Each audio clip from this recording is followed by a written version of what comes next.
I was looking for a place to live, and through Richard Gere, I found this studio.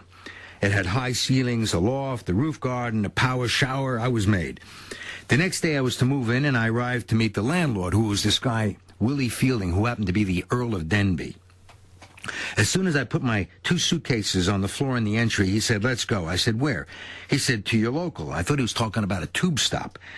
We walked over to this restaurant, and it seemed like it was too late for lunch. He knocks on the door, and this guy, Michael, who was the proprietor, opened the door. And he smiles conspiratorially, and he says, "Never too late for one of the girls." It seemed an official lunch had finished, but some of the personal friends of Willie had still remained to finish up. We joined them, and this was the late Nigel Dempster, William Pickett Smith, Tony Worrell Thompson, and this was a place called the Foxtrot Oscar. And that's all I remember, because I was staggeringly drunk when I left, and Willie had somehow left before me. I couldn't remember when he'd gone. I was so pissed I didn't notice him go. I couldn't remember where I lived or how to get there. When I did finally find the right door and the keys to the right lock, I staggered inside, trying to find the light switch, and fell onto my 2 suitcases. I'm really glad they weren't Samsonite. I would have needed surgery, because that's where I woke up in the morning. My suitcases had fallen over like dominoes and made my first bed. When I opened my eyes, the first image was, and believe me, I stared at it for quite some time before I'd admit that my eyes weren't lying to me. It was a painting of Snow White and the 7 dwarfs having sex in varying positions. So, welcome to England. After the first season of the show, I went back to L.A. to make a TV film called Deadly Messages. But first, I had some relaxing to do, so I went on a wild holiday to Acapulco, which was just a thing. I woke up in the morning to find the hotel owner pulling the sheets off me as she said, "Room check." Then she pulled off her dress and leaped on top of me. Must be a Mexican custom. Anyway, I returned to London to begin the second year.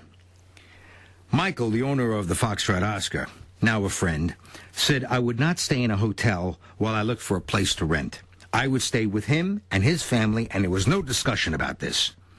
This is when I found out that the English are very peculiar about admitting to the weather. It was so cold in the bedroom I was sleeping in that I unpacked my whole suitcase and put everything on. In the morning, I broke the ice in the toilet to pee, and I went down to breakfast to see if anyone else had died from hypothermia. There they were, eating jams and toast, things like that, like it was summer. I held my coffee for warmth, and I waited for Michael to emerge from the longest bath ever recorded in history. In America, we would have called the fire department or sent somebody in to check, for the guy drowned. He comes strolling in, bubbly as hell. How did I sleep? I mentioned that the room seemed to be a bit on the chilly side, and it's funny how I can even see my breath here in the kitchen.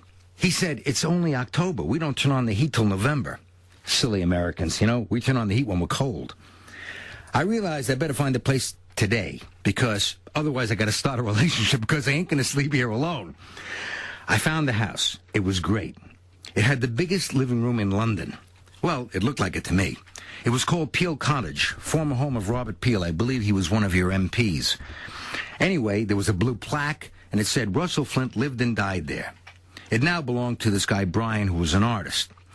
I was taken around by the estate agent, and I said, "Yes, I'll take it, but on one condition: I got to move in today. I'm sleeping here tonight." It was kind of stupidly expensive, but, figure that against the cost of frostbitten toes and nose, Anyway, I wanted it immediately. I had to sleep there. They thought it was a little strange, but I was American then, so they were okay about it. The agent was leaving, and I noticed there was a man sitting in the kitchen. He looked a little like Manuel from Fawlty Towers. And I caught the agent at the door. I said, "Hold on. Whoa, whoa, whoa, whoa." I said, "There's a guy sitting in the kitchen." They said, "Oh, yeah, he comes with the house." What, I'm paying this kind of money and I got a roommate? They said, No, he's your manservant. I swear, that's what they said. My what? He comes with the house. I don't want him. Thank you very much. Take him with you. It's not possible. It's a condition of the landlord because of the immense value of the artwork in the house. The owner wants him here, and that is not negotiable. So here I am between a rock and an iceberg. A manservant or the frozen tundra. What's he do? Everything. He cleans, he'll shop for you. He's a cordon bleu chef. Oh, really? I say, whatever. So I walk back and I smile at him and I wave as I pass the kitchen. See, Americans, we're not good with servants. Well, most aren't. My mother cleaned, she cooked, she shopped, she took care of the 3 of us. Once someone came to help her clean, and my mother spent the day before cleaning the house so it wouldn't look dirty, and the day after redoing everything the woman had done. I walked back past the kitchen, He smiled, I waved, and then I told him I was going out. I felt I had to. I mean, should I tell him that I was going to get my luggage? And he asked, will I be wanting dinner? I pondered this. I suppose I will be wanting dinner. This was too much like having a relationship. Yeah, sure, see ya. I wasn't sure if this was going to work out, but the owner had assured me that he would improve the quality of my life. He was honest and discreet. He said, if you leave cocaine out in the morning, it will only be neater. I swear he said that.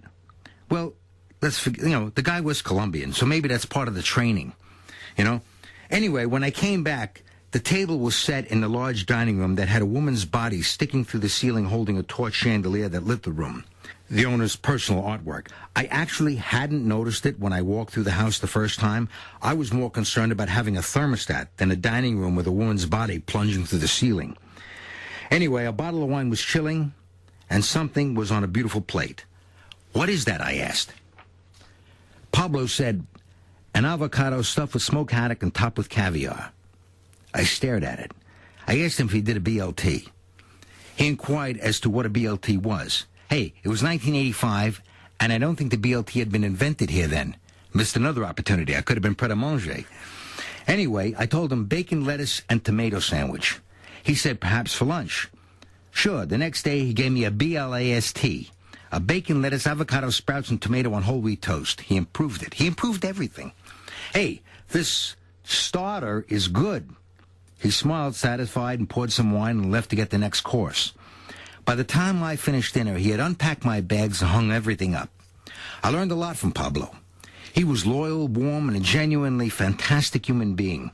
My Friday night dinners, they became famous, and eaten by the famous as well. Mel Brooks used to call up and say, what's he cooking? What's he cooking? Michael Douglas, Al Pacino, Jackie Collins, Stephanie Powers, Valerie Perrine, Bob Hoskins, John Travolta, Bruce Davidson, Steven Spielberg, Michael Keaton, they all tasted Pablo's wonders.